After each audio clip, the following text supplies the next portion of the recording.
गिरिडीह शहर के coat road स्थित रंजीत रेस्ट हाउस में स्वर्ण समाज की बैठक हुई।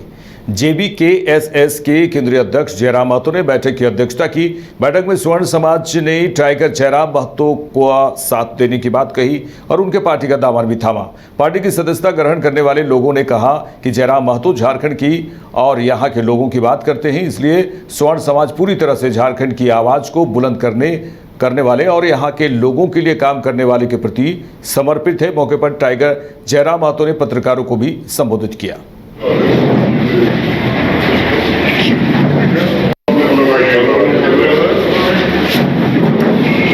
हमारी लड़ाई जो है वो झारखंडियत को बचाने की लड़ाई है। झारखंडी सेंटिमेंट, झारखंडी राइट्स और झारखंड के जल जमीन जंगल पर झारखंडियों के एकमुश्त अधिकार की लड़ाई है, जिसमें हर एक वर्ग की भागीदारी सुनिश्चित हो। हम लोग ये पहल कर रहे हैं और निश्चय जैसे जैसे आगे बढ़ेंगे सभी लोग आएंगे।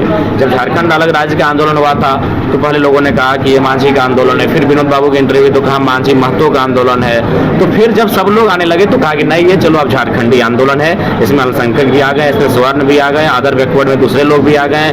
तो कुल मिलाकर ये जब स्टार्टिंग होता है तो निश्चय ही एक खास जगह से होता है, एक खास सीमा से होता है, लेकिन जब वो विचारधारा जब फैलती है तो पूरे राज्य में फैलती है, पूरे देश में फैलती है। और जिस विचारधारा को हम लोग प्रचार प्रसार कर रहे हैं वो किसी व्यक्ति विशेष, जाति विशेष की नहीं है, झारखंड के तमाम शोषित, वंचित, पीड़ित लोगों के लिए।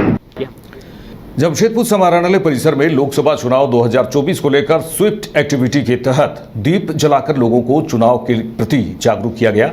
इस मौके पर उपायुक्त, DDC, DTO सहित BLO और आंगनबाड़ी सेविकाएं उपस्थित रही। आंगनबाड़ी सेविकाओं के द्वारा भारत के मानचित्र के रूप में 750 आकर्षक दीप जलाए गए, जिसकी उपायुक्त ने सराहना करते हुए उपस्थित सभी बहनों और अधिकारियों को चुनाव की शपथ दिलाई।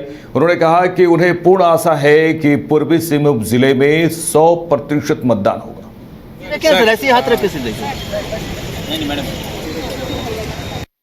आज स्वीप एक्टिविटी के तहत ज़िला कलेक्ट्रेट में सभी हमारी दीदियों ने आज इंडिया का मैप बनाकर दियों से स्वीप एक्टिविटी करी है और सभी को जागरूक करने का प्रयास किया है कि हमारी वोटिंग डेट जो कि 25 मई 2024 है, इसमें हम सभी लोग बढ़ चढ़कर हिस्सा लें, वोट करें और वोटिंग परसेंटेज को अपने शहरी क्षेत्रों में और साथ ही साथ ग्रामीण क्षेत्रों में भी बढ़ाने का प्रयास करें। इसके लिए हम लोगों ने यहाँ पर ओथ भी ली और ओथ के साथ साथ हम लोगों ने आह्वान किया कि भारी मात्रा में इस बार हम लोग सभी लोग वोट करेंगे और वोटिंग परसेंटेज को पूरे जमशेदपुर की कॉन्स्टिट्यूंसी में हम लोग बढ़ाएंगे।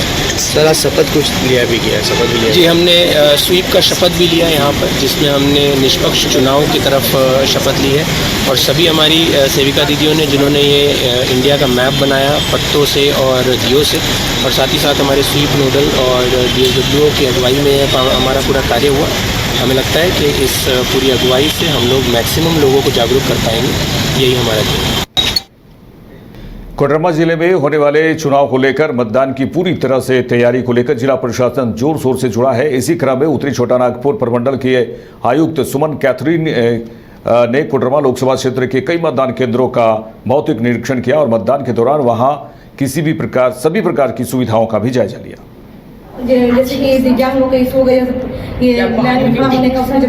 पीने का पानी सबसे पहले तो मस्ट है। गर्मी का मौसम है ना, तो पीने का पानी का मुहैया कराना है, वो तो ऑलरेडी यहाँ पर है, तो लोगों को असुविधा नहीं होगी। ये देखने के लिए मैं आई हूँ कि यहाँ जो इलेक्शन का गाइडलाइन है उसके अनुसार सुविधाएं है या नहीं है, वो देखना है। अगर कहीं कमी है तो उसको इंस्ट्रक्ट करना है कि आप इस कमी को आप इलेक्शन के पहले तक पूरा कर लीजिए। जैसे रैम के किनारे वो रेलिंग होना चाहिए, वो नहीं है तो SDO कह रहे हैं कि लगवा देंगे, वो हो जाएगा।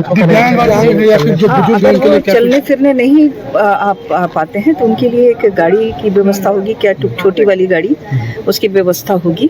अगर वो खुद से आ जाते हैं तो ठीक है, अगर BLO को पता है कि वो नहीं आ पा रहे हैं तो गाड़ी उनको जाएगी, लेकर के आएगी, फिर घर छोड़ देगी, पहुंचा देगी। बस यही सब सारी सुविधाएं यहाँ पर तो हम लोग पा रहे हैं कि सारी सुविधाएं यहाँ पर हैं। मैम, गर्मी बहुत ज़्यादा होगी इस समय, दोपहर में भी लोग आए जो वोटर हैं। वो शेड इसके लिए यहाँ पर रहेगा, उसके नीचे कुर्सियाँ रहेंगी और कुर्सियों में प्रगति सेवा आश्रम के संस्थापक प्रगति शंकर चंदन क्यारी पहुंची, जहां उन्होंने विगत 40 साल से अस्थायी तौर पर टेंट से बने घर पर निवास करने वाले लोगों से मिली। उनसे मिलकर जीवन यापन से जुड़ी जानकारी ली। 4 साल पूर्व तत्कालीन वीडियो मिथिलेश चौधरी ने पहुंच कर मदद करने का आश्वासन दिया था, पर वो कागज पर ही सिमट कर रह गया है। एनजीओ संस्थापक प्रगति शंकर ने बताया कि इनकी मदद के लिए हम हर संभव कोशिश करेंगे। हम नहीं जाएंगे, हम आंटी को फोन कर देंगे। यहाँ 40 साल हो गया, लेकिन हम लोगों का कुछ व्यवस्था नहीं हुआ है। बच्चा लोगों ने हम लोग को प्रयास कर रहे हैं पढ़ाने और लिखाने के लिए, हम लोगों का मास्टर उस्टर नहीं मिलता है। बच्चा लोगों का कहीं भर्ती देने खोजते हैं, भर्ती भी नहीं ले रहे हैं, पढ़ाने का प्रयास नहीं हो रहा है। हम लोगों के यहाँ रहने व्यवस्था भी नहीं है। हम लोग के यहाँ से पानी बरसात का जो भी दिन आता है, ठंडा मंडा के दिन में ये हम लोग गुजारा करते हैं झोपड़ी में। आज से 30 साल से हम लोग रहते हैं यहाँ। हम लोग का कुछ व्यवस्था नहीं, वो कुछ नहीं। बच्चा लोग का पढ़ाई लिखाई, वोटर कार्ड, आधार कार्ड कुछ नहीं बना है। बाकी जो चीज़ है थोड़ा बहुत है, जो गांव वाला को हम लोग सारा काम करते हैं, जो भी करता बोलता है हम लोग सारा काम करते हैं, लेकिन हम लोग का कोई विकास नहीं होता, कोई चीज़ नहीं होता, कोई नहीं मिलता, कुछ नहीं मिलता है। कितने सालों से यहाँ पे रह रहे हैं? आज हम लोग का कम से कम 40 साल हो गए हैं। कि चैनल के माध्यम से यही बताना चाहती हूँ कि मुझे जानकारी मिली थी कि यहाँ चंदन क्यारी क्षेत्र में बिरहोर जनजाति के कुछ लोग यहाँ पे रह रहे हैं, जिनके रहने खाने पीने की व्यवस्था नहीं है और वो अत्यंत गरीबी में जीवन जी रहे हैं। तो मेरा ये प्रयास होता है कि जहाँ भी इस तरह की जानकारी मुझे मिले मैं उन तक पहुँचूँ और जो भी मुझसे प्रयास हो सके व्यक्तिगत रूप से या सरकारी माध्यम से मैं उनकी सहायता कर सकूँ। इसी क्रम में आज मेरा यहाँ पे आना हुआ और इन लोगों से मिली, तो इसमें यही पता चला है कि इनमें से कुछ लोग ऐसे हैं जिनका आधार कार्ड है, लेकिन कुछ लोग ऐसे हैं जिनका आधार कार्ड नहीं, जिस वजह से इनके बच्चों की पढ़ाई रुकी हुई है। अभी चुनाव का समय, इनके पास वोटर कार्ड्स भी नहीं है।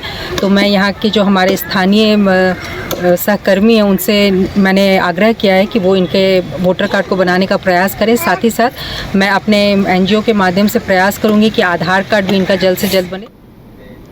मेरे साथ इस बुलेटिन में इतना ही। देश दुनिया की तमाम खबरों के लिए देखते रहिए न्यूज़ बाइस्कोप। नमस्कार।